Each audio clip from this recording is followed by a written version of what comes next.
Eu não sei explicar direito o que aconteceu. Foi só um olhar e o mundo inteiro silenciou. Nem toque, nem beijo, nem mão entrelaçada, mas parecia que a gente já se amou em outra vida.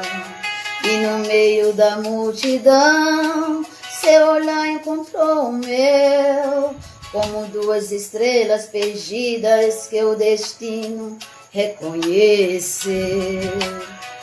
Eu tentei entender, mas tem coisa que não tem explicação.